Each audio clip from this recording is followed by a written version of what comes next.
সীমান্ত উত্তেজনা কমাতে অসম চুক্তি বাতিল বা সংশোধন চায় ঢাকা। সীমান্ত সম্মেলনে হত্যা বন্ধে হবে মূল আলোচনা।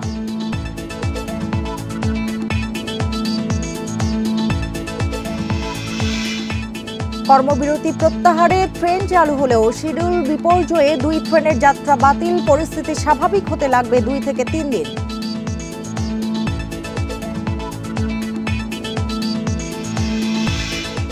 বিশ্ব ইজতেমা ঘিরে এবার আগের চেয়ে বাড়ানো হয়েছে নিরাপত্তা। ময়দান পরিদর্শন শেষে পুলিশ মহাপরিদর্শক। আসন্ন বিজিবি বিএসএফ মহাপরিচালক পর্যায়ে সীমান্ত সম্মেলনে ভারতের সাথে বিভিন্ন অসম চুক্তি সংশোধন বা বাতিলের বিষয়ে আলোচনা হবে বলে জানিয়েছেন স্বরাষ্ট্র উপদেষ্টা জাহাঙ্গীর আলম চৌধুরী। সম্মেলনের মূল আলোচ্য বিষয় হবে সীমান্ত হত্যা বন্ধ, বলেন তিনি। দুপুরে সচিবালয়ে আগামী 17 থেকে 20 ফেব্রুয়ারি সীমান্ত সম্মেলন নিয়ে প্রস্তুতিমূলক সভা শেষে এসব কথা জানান উপদেষ্টা। ভারতের নয়াদিল্লিতে আগামী 17 থেকে 21 ফেব্রুয়ারি অনুষ্ঠিত হবে বিজিবি বিএসএফ মহাপরিচালক পর্যায়ের সীমান্ত সম্মেলন। বুধবার স্বরাষ্ট্র উপদেষ্টার সাথে সচিবালয়ে এ নিয়ে বৈঠকে বসেন বর্ডার গার্ড বাংলাদেশ বিজিবি কর্মকর্তারা। ভারতীয় নাগরিকরা বিএসএফ এবং অন্যান্য যারা যে আমাদের যে সীমান্তে যে হত্যা করছে ওটা যেভাবে হোক তাদের বন্ধ করতে হবে।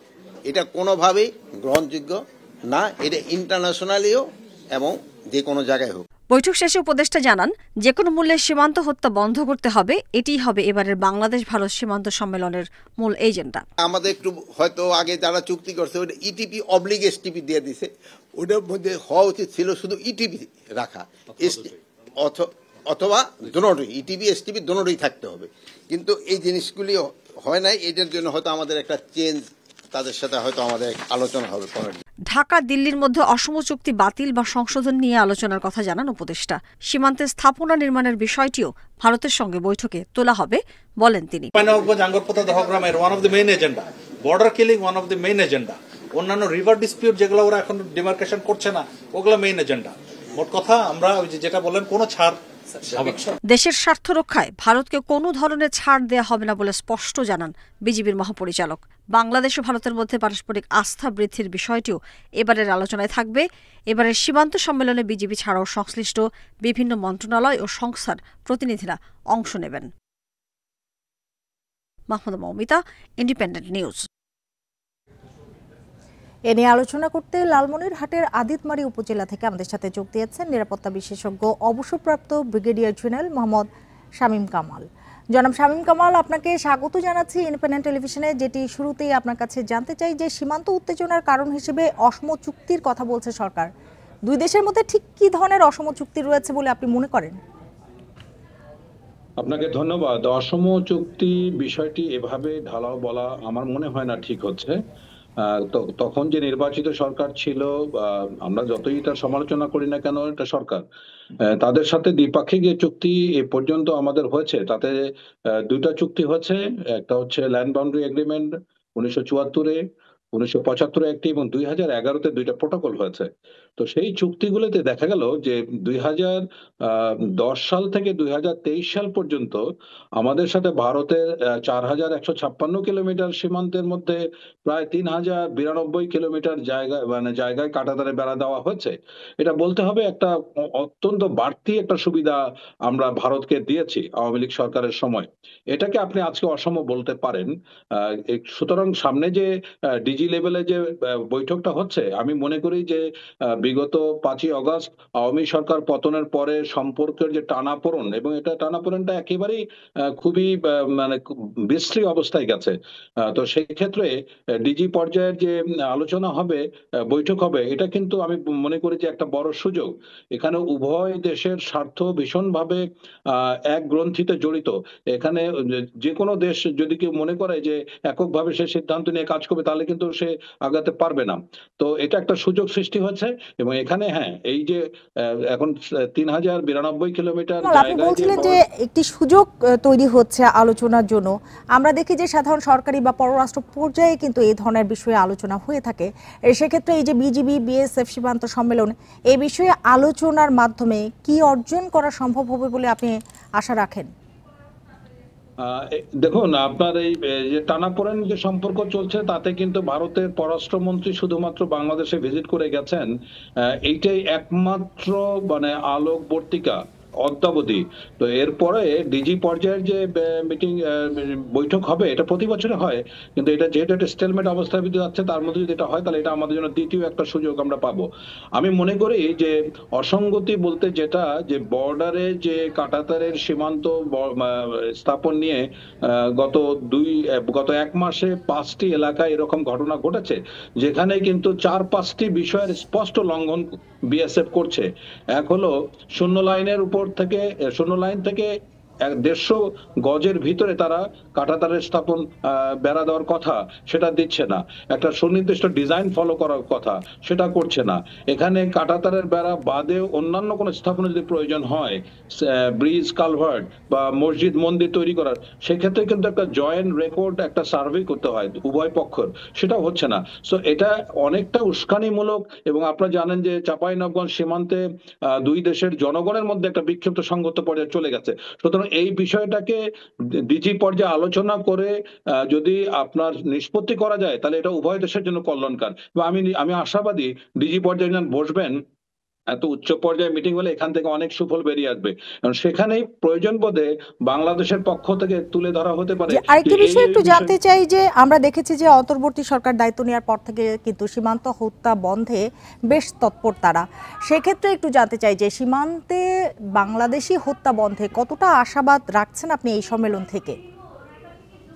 সীমান্ত হত্যার বিষয়টা আমি খুব একটা বড় আকারে দেখছি না এই সময়ের জন্য। আপনি দেখুন, স্বাধীনতার পর থেকে সীমান্ত হত্যা কিন্তু একটা, দুটা, তিনটা, চারটা বা মাসে 5-7টা এরকম হয়েছে। এটাকে আমি বড় ইস্যু করে দেখছি না। কিন্তু তার থেকে বড় বিষয় হচ্ছে গিয়ে কাঁটাতারের অবৈধভাবে বেড়া নির্মাণ বা এই ধরনের যে ভায়োলেশন বা উস্কানিমূলক কাজ হচ্ছে সেটা।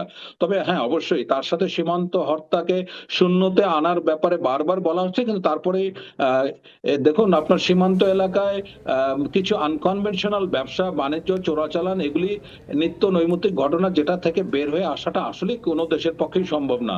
যদিও উভয় দেশের সীমান্ত রক্ষা বাহিনীর সাথে চূড়ান্ত একটা সম্পর্ক, কিন্তু দেখেন স্মাগলার টু স্মাগলার একটা ভালো সম্পর্ক তারা মেনটেন করে যায়। সুতরাং এটার থেকে বড় বিষয় এখন হচ্ছে কাঁটাতারের বেড়া নির্মাণকে কেন্দ্র করে যে উস্কানিমূলক আচরণ হচ্ছে, সেটাকে আমার মনে গুরুত্ব দেওয়া উচিত। তবে প্রাসঙ্গিকভাবে অবশ্যই সীমান্ত হত্যা যতটা কমানো যায় বা শূন্যের কোটা যদি আনা যায়, তাহলে সে ব্যাপারে অবশ্যই চেষ্টা থাকবে। এবং আমি নিশ্চিত যে ডিজি পর্যায়ে এই বিষয়গুলি আলোচনা হবে এবং ভালো কিছু বের হয়ে আসবে। জি, জনাব মোহাম্মদ শামীম কামাল, আপনাকে অনেক ধন্যবাদ আমাদের সময় দেওয়ার জন্য, আমাদের সাথে যোগ দেওয়ার জন্য। চলে যাচ্ছে পরে খবরটিতে। রাস্তা খুলে দেওয়ার দাবিতে ঢাকা আরিচা মহাসড়কে নয়া ডিঙ্গি এলাকায় মহাসড়ক অবরোধ করেছে গ্রামবাসী। দুই পাশে 10 কিলোমিটার যানজট। এ বিষয়ে আরো জানাতে মানিকগঞ্জ থেকে আমাদের সাথে যোগ দিয়েছেন সহকর্মী মঞ্জুর রহমান। মঞ্জুর, বলবেন যে অবরোধের এখন কি অবস্থা আর যানজট পরিস্থিতি কি দেখছেন?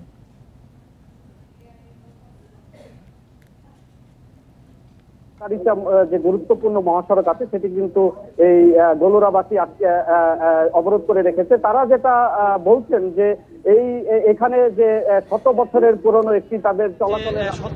পুরনো একটি তাদের চলাচলের রাস্তা আছে, সেই রাস্তাটি খুলে দেওয়ার দাবিতে তারা মূলত এই আন্দোলনটা করছে। এবং এই যে রাস্তাটি আটকানো হয়েছে সেটি একটি গার্মেন্টস ফ্যাক্টরি, সেটা আটকে রেখেছে, এমনটাই তাদের দাবি। আমরা যেটা দেখেছি যে এই যে 3 ঘন্টা যাবত ঢাকা মহাসড়ক আটকে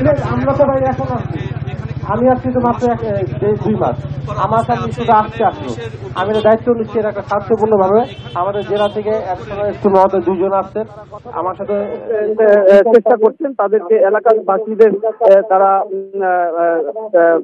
শান্ত করার চেষ্টা করছেন। এবং এখানে যারা কর্মকর্তা আছেন তারা বলছেন যে খুব শীঘ্রই কিন্তু এই রাস্তাটি খুলে দেবে। তবে এই কিছুক্ষণ আগে তারা যানবাহনটি ছেড়ে দিয়েছিল, কিন্তু আবার কিছু জনতা আছে তারা আবার এটিকে আটকে রেখেছে। তারা বলছেন যে না, এই সমস্যার সমাধানটা এখনই দিতে হবে।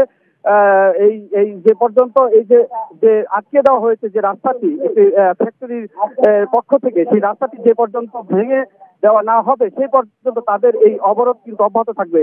আপনাকে একটা বিষয় জানিয়ে রাখি, আপনি জানেন যে ঢাকা আরিচা মহাসড়ক কিন্তু অন্যতম একটি গুরুত্বপূর্ণ মহাসড়ক, এবং এই মহাসড়ক অবরোধ করে রাখায় দুই পাশে কিন্তু সময় যাচ্ছে এবং যানবাহনের দীর্ঘ সারি কিন্তু বাড়ছে এবং আমরা যেটা দেখেছি যে দুই পাশে প্রায় 10 কিলোমিটারের বেশি কিন্তু যানবাহনের দীর্ঘ সারি দেখা যাচ্ছে এবং এইসব যানবাহনের যেসব যাত্রী আছেন তারা কিন্তু এক ধরনের দুর্ভোগে পড়েছেন। তারা যেটা বলছেন যে প্রশাসনের উচিত ছিল যে আরো আগে এই যারা অবরোধ করে রেখেছে তাদের সাথে বসে কথা বলে এই একটি সমস্যার সমাধান করা, কিন্তু প্রশাসনকে আমরা দেখেছি তারা কিন্তু এই 3 ঘন্টা এখানে হাইওয়ে পুলিশ করা অন্য কেউ কিন্তু আসেনি। এখন আমরা দেখেছি যে পুলিশের যে ঊর্ধ্বতন কর্মকর্তারা এখানে আসছেন, তারা এসে এখানকার যে অবরোধকারী আছেন তাদের সাথে তারা কথা বলছেন এবং তাদেরকে আশ্বস্ত করছেন যে অবরোধ তুলে নেওয়ার জন্য। তো আপনাকে আরেকটি বিষয় জানিয়ে রাখি যে এইটা ঢাকার ইটা মহাসড়ক অবরোধের বিষয়ে জানাচ্ছিলেন সহকর্মী মঞ্জুর রহমান। 30 ঘন্টা পর রেল চলাচল শুরু হলেও শিডিউল বিপর্যয়ে পড়েছে। কমলাপুর থেকে ছাড়া বেশিরভাগ ট্রেন 1-1.5 ঘন্টা, এমনকি সর্বোচ্চ 4 ঘন্টা পর্যন্ত দেরিতে ছাড়ছে ট্রেন। কর্মবিরতির পর পুরোদমে কার্যক্রম চালু করে পরিস্থিতি স্বাভাবিক হতে 2 থেকে 3 দিন সময় লাগতে পারে বলছে রেল কর্তৃপক্ষ। সকাল 9টায় কমলাপুর রেল স্টেশনের তথ্য সেবা কেন্দ্রের সামনের চিত্র এটি। ছাড়ার নির্ধারিত সময়ের কয়েক ঘন্টা পরেও কাঙ্ক্ষিত ট্রেনের দেখা নেই। ট্রেন ছাড়তে কতক্ষণ দেরি হবে বা কখন স্টেশনে ট্রেন আসবে এমন প্রশ্নের জবাব পেতে তথ্য কেন্দ্রে এসেও মিলছে না খবর। এতে ক্ষুব্ধ যাত্রীরা। ওনারা এই ফোন দিয়ে যাচ্ছে, রিং হচ্ছে না, ওনারা কিছুই জানে না, বলতেছে আমাদের কিছু করারই নেই। অযথাই তথ্য কেন্দ্রটা নেওয়া হয়েছে, এটা কোনো কারণই নেই। উনি ইনফরমেশনটা আমাকে দিতে পারছে না, তো তাহলে সেবা কেন্দ্রের এই সেবা কেন্দ্র মানে কি? গভীর রাতে ট্রেন চালুর সিদ্ধান্ত জানতে পেরে পরিবার পরিজন নিয়ে ভোরে কমলাপুর রেল স্টেশনে আসেন অনেক যাত্রী। তবে জয়ন্তিকা ও বুড়িমারি এক্সপ্রেস ট্রেনের যাত্রা বাতিল হওয়ায় ভোগান্তিতে পড়েন যাত্রীরা। রিফান্ড আজকে আমরা করতে গেছি, সিস্টেমের সমস্যার কারণে ওরা 75% টাকাটা কেটে রাখতেছে। এই সমস্যাটা সব সময়, কখনোই সঠিক কোনো উত্তর পাওয়া যায় না। রেল কর্তৃপক্ষ জানায় কর্মবিরতির পর কিছু ট্রেনের শিডিউলে ব্যাঘাত ঘটেছে, দেরিতে ছেড়েছে বেশ কিছু ট্রেন। এ সমস্যা পুরোপুরি কাটিয়ে উঠতে কয়েকদিন লাগবে বলেন স্টেশন ম্যানেজার। প্রথম ট্রেন দুমকা এক্সপ্রেস শুধুমাত্র 30 মিনিট বিলম্বে ঢাকা স্টেশন ছেড়ে যায়, অন্যান্য ট্রেনগুলো 1 থেকে 1.5 ঘন্টা বিলম্বে ছেড়ে যায়। শুধুমাত্র ফারাবাদ এক্সপ্রেস ট্রেনটা 4 ঘন্টা বিলম্বে ছেড়ে যায়, ঢাকা স্টেশন ছেড়ে যায়। সেক্ষেত্রে আমরা 2-1 দিনের ভিতর আশা করতেছি মেকআপ করতে পারবো, কিন্তু যে ট্রেনগুলো বেশি বিলম্ব হয়েছে সেগুলো অপডেটে আমরা অপডেট পরে মেকআপ হয়ে যাবে। দুপুর 1:30টা পর্যন্ত কমলাপুর স্টেশন থেকে দেশের বিভিন্ন জেলার উদ্দেশ্যে ছেড়েছে 22টি ট্রেন, আর কমলাপুরে পৌঁছেছে 10টি train. Buddhadev Kundu, independent news, Dhaka. এ নিয়ে আরো জানাতে রাজধানীর কমলাপুর রেল স্টেশন থেকে যোগ দিয়েছেন সহকর্মী বুদ্ধদেব কুণ্ডু। বুদ্ধদেব কুণ্ডু, পুরোদমে কার্যক্রম চালু হতে 2 থেকে 3 দিন সময় লাগবে এমনটি বলছে কর্তৃপক্ষ। যৌক্তিক কোনো কারণ কি দেখাতে পারছেন তারা?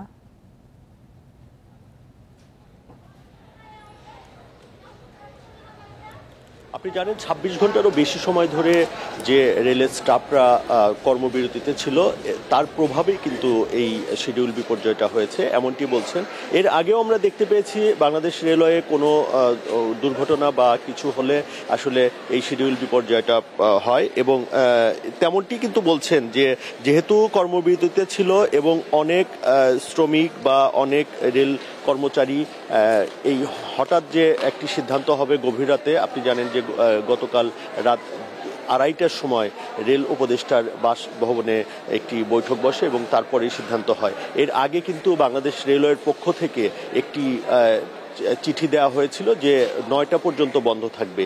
এই যাত্রীদের দুর্ভোগ কিন্তু সেইখানেই। অনেক যাত্রী 6:30টার যে ট্রেন ছাড়া চলাচল শুরু হয়েছে সেটা জানেন না, এবং তার যে কারো 500 টাকা, কারো 600 টাকা, 700 টাকা যে টিকিটটা কেটেছে তার ট্রেনটা চলে গেছে। এবং তারপরে কিন্তু আমরা দেখতে পেলাম কমলাপুরে ম্যানেজারের রুমে অনেককেই হট্টগোল করতে এবং তর্কে জড়াতে। এর যৌক্তিক কারণও কিন্তু আছে। তাদেরকে নোটিশ দিয়ে জানানো হয়েছে বাংলাদেশ রেলওয়ের পক্ষ থেকে যে 9টা পর্যন্ত কোনো ট্রেন চলাচল করবে না, কিন্তু যেহেতু গভীর রাতে একটি বৈঠকে রেল উপদেষ্টারা বসেছিলেন এবং তারপরে তাৎক্ষণিক সিদ্ধান্ত হয় যে ট্রেন চলাচল স্বাভাবিক করবে এবং 6:30টায় প্রথম ট্রেন কিন্তু কমলাপুর থেকে ছেড়ে যায়, যেটি ধূমকেতু এক্সপ্রেস। এছাড়া আপনি জানেন পারাবত এক্সপ্রেস 4 ঘন্টা দেরিতে এই কমলাপুর স্টেশন ত্যাগ করে। এছাড়া তিস্তা এক্সপ্রেস সেটিও 2.5 ঘন্টা দেরিতে ছাড়ে।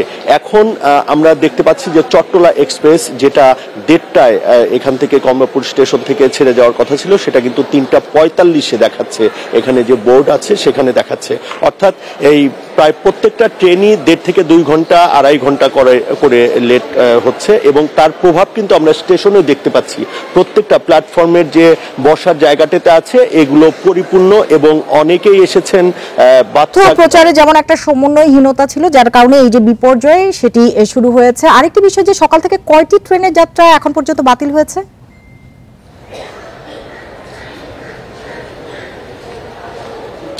এখন পর্যন্ত 2টি ট্রেনের যাত্রা বাতিল হয়েছে। আপনাকে এর আগেও যেমনটি আমরা বলেছিলাম যে লালমনিরহাটগামী বুড়িমারি এক্সপ্রেস সেই ট্রেনটি হঠাৎ করেই বাতিল করা হয় এবং তাতেও কিন্তু ভোগান্তিতে পড়ে যাত্রীরা। ভোগান্তিতে পড়ে এরকম অনেকে দূর দূরান্ত থেকে পরিবারের। আপনাকে অনেক ধন্যবাদ আমাদের সাথে যোগ দেওয়ার জন্য। দাবি পূরণের আশ্বাসে রেলওয়ের রানিং স্টাফদের কর্মবিরতি প্রত্যাহারে 30 ঘন্টা পর সারা দেশে ট্রেন চলাচল শুরু হয়েছে। ট্রেন চলার খবরে স্বস্তি ফিরেছে যাত্রীদের মাঝে। নিজ নিজ গন্তব্যে পৌঁছাতে ভোর থেকে স্টেশনে আসেন যাত্রীরা। দেশের বিভিন্ন স্টেশনে ভোর থেকে ট্রেন চালু হলেও ছেড়েছে কিছুটা দেরিতে। সারা দেশের মতো চট্টগ্রামেও 30 ঘন্টা পর শুরু হয় ট্রেন চলাচল।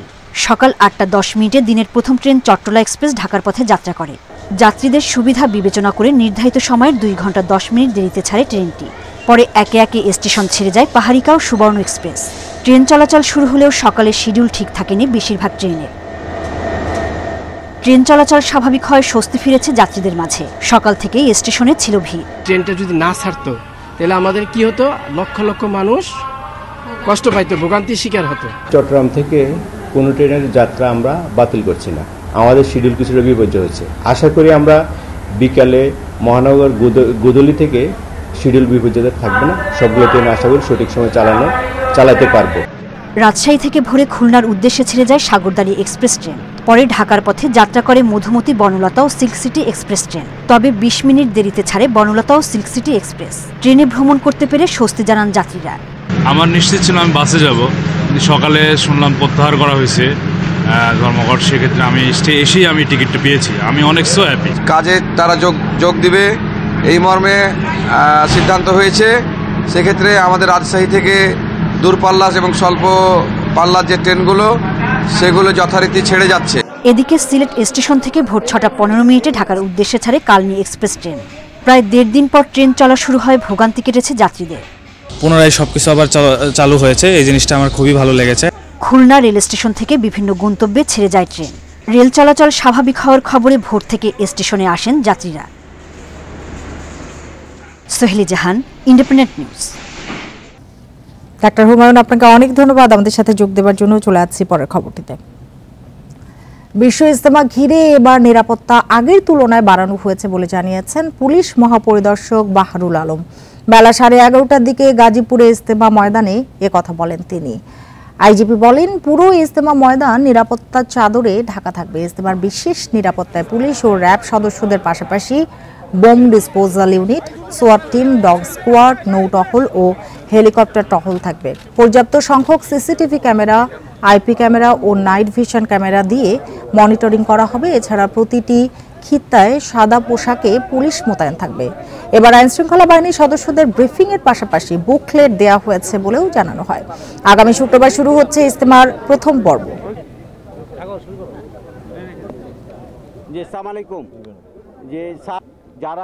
নিরাপত্তা ব্যবস্থা আগের চাইতে অনেক সুদৃঢ় করেছি। আপনারা দেখবেন আমাদের এই যে প্রিন্টেড বুক, এই বুকটা কিন্তু নট ফর জেনারেল ইউজ। এটা কাদের জন্য? This is for internal use. আমার প্রত্যেকটা ফিল্ড কমান্ডার যারা পুলিশের, তাদের হাতে থাকবে। দেখছেন বিরতিহীন সংবাদ দুপুর, এরপর আরো জানাবো। দক্ষিণ কোরিয়ায় মানব সম্পদ রপ্তানিতে বড় বাধা, ভাষা ও প্রশিক্ষণের অভাব, পূরণ হচ্ছে না কর্মী পাঠানোর কোটা।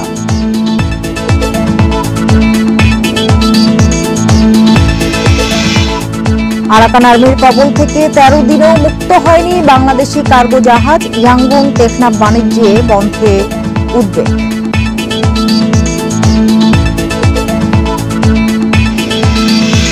53 বছরে গবেষণা হয়েছে হাজারো, কিন্তু সরকারি সিদ্ধান্ত গ্রহণের কাজে লেগেছে এমন একটি গবেষণার কথাও বলতে পারে না Bangladesh medical research council BMRC। এ যেন নামেই গবেষণা প্রতিষ্ঠান। চিকিৎসা গবেষণায় নেতৃত্ব দেওয়ার কথা থাকলেও শীর্ষ পদে দলীয় লেজুর বৃত্তিতে দিক হারিয়েছে BMRC। মহাখালীর 7 তলা বস্তির মধ্যেই দাঁড়িয়ে আছে 10 তলা এক ভবন, নাম Bangladesh medical research council BMRC। 1972 সালে প্রতিষ্ঠার পর কতগুলো গবেষণা করেছে BMRC তার হিসেব নেই। তবে গত 15 বছরে গবেষণা হয়েছে 1215টি, ব্যয় প্রায় 40 কোটি টাকা। BMRCতে গবেষণার জন্য শিক্ষার্থীদের দেয়া হয় 40,000 টাকা, আর চিকিৎসকেরা পান 3,75,000। অভিযোগ রয়েছে গবেষণার বিষয় ও গবেষকের যোগ্যতা নয়, রাজনৈতিক ও পছন্দের মানুষেরা বরাদ্দ পেতেন বেশি। জমা দেয়া গবেষণাপত্র অন্য কারো কিনা, নকল বা গুগল থেকে নেয়া কিনা তা শনাক্তেরও ব্যবস্থা নেই। আমাদের দেশের রিসার্চগুলো শুধু রিসার্চের নামে রিসার্চ না করে যেন কার্যকরী রিসার্চ হয়, যেটা আমাদের দরকার, যে আমাদের সত্যিকারের সমস্যা যেগুলো আছে সেগুলো নিয়ে যেন কথা হয়, সেরকম একটা সেই ধরনের রিসার্চকে আমরা যাতে করতে পারে আমরা সাহায্য করব, এবং আমাদের বিশেষ করে ইয়াং রিসার্চারদেরকে আমরা অনুপ্রাণিত করব। দেশের অনেক চিকিৎসকের গবেষণা ল্যান্সেট বা বিখ্যাত মেডিকেল জার্নালে প্রকাশিত হয়েছে, তবে BMRCর এমন অর্জনের কথা জানা নেই কারো। প্রতিষ্ঠানটির নিজস্ব জার্নালের ইম্প্যাক্ট ফ্যাক্টর 0-এর নিচে। যারা সত্যি সত্যি গবেষণা করেন বা গবেষণা বোঝেন তাদের যত না এখানে নেতৃত্ব ছিল, তার চাইতে আমার সবসময় দেখা গেছে যে রাজনৈতিকভাবে পছন্দের ব্যক্তিদের এখানে নেতৃত্ব দেওয়া হয়েছে। অতিরিক্ত রাজনীতিকরণের একটা বহুল উদাহরণ হচ্ছে BMRC, যেখানে কখনোই কোনো সঠিক লোকের নেতৃত্ব ছিল না। BMRCতে কর্মরত 59 জনের মধ্যে গবেষক মাত্র 6 জন। টেন্ডারের মাধ্যমে অনুদানে গবেষণা করেন স্বতন্ত্র গবেষকেরা। প্রতিষ্ঠার কয়েক দশক পরও BMRCর নেই নিজস্ব গবেষণাগার। বাংলাদেশের তুলনায় ভারতের স্বাস্থ্য খাত অনেকটা এগিয়েছে, আর এর পেছনে আছে সে দেশের চিকিৎসা গবেষণা পরিষদ বা ICMR এর নতুন নতুন গবেষণা উদ্ভাবন। তবে বিপরীত চিত্র বাংলাদেশে। 53 বছরেও সামান্য আলো ছড়াতে পারেনি বাংলাদেশের চিকিৎসা গবেষণা পরিষদ বা BMRC। এ যেন এক আলোবিহীন প্রদীপ। Hasan Misbah, independent news, Dhaka. সরকারিভাবে দক্ষিণ কোরিয়ায় কর্মী পাঠানোর কোটা পূরণ করতে পারছে না বাংলাদেশ। 2023 সালে কোটার 45% কর্মী গেলেও 2024 সালে গেছে মাত্র 25%। মন্ত্রণালয় বলছে কর্মীদের শর্ত ভঙ্গ করা ও কোরিয়ার আর্থিক মন্দা এর জন্য দায়ী। তবে দক্ষিণ কোরিয়াগামী কর্মীদের ভাষাগত যথাযথ প্রশিক্ষণের অভাবকেই মূল কারণ বলছেন বিশেষজ্ঞরা। প্রতি বছর বাংলাদেশ সহ 16টি দেশ থেকে কর্মী নেয় দক্ষিণ কোরিয়া। বাংলাদেশ থেকে উৎপাদন ও জাহাজ নির্মাণ খাতে বেশি কর্মী নেয় তারা। সরকারি রিক্রুটিং এজেন্সি বোয়েসেলের মাধ্যমে কর্মী যায় দক্ষিণ কোরিয়ায়। 2008 থেকে দক্ষিণ কোরিয়ায় কর্মী পাঠানোর কোটা ধাপে ধাপে বেড়েছে। তবে কোটার অনুপাতে কর্মী পাঠাতে পারছে না বাংলাদেশ। কর্মীরা বলছেন ভাষাগত দুর্বলতা বড় কারণ। কিছু কোচিং সেন্টার আপনাকে হলো শুধু পাস করানোর কিছু টেকনিক শেখায়, কিন্তু মূলত ভাষাটা একটু কম শেখায়। আমরা কোম্পানি না চেঞ্জ করি, ধৈর্য ধারণ করি, যেন পরবর্তী আমার কারণে আরও 2 জন লোক বাংলাদেশে যাইতে পারে, এই চেষ্টা করতে হবে। 2023 সালে 10,500 কর্মীর কোটা থাকলেও যান 4,800 জন। 2024 সালে 11,500 কোটার বিপরীতে কর্মী যান মাত্র 2,779 জন। কোটা পূরণ না হওয়ার জন্য কর্মীদের শর্ত ভঙ্গ করাকে দায়ী করছে বোয়েসেল।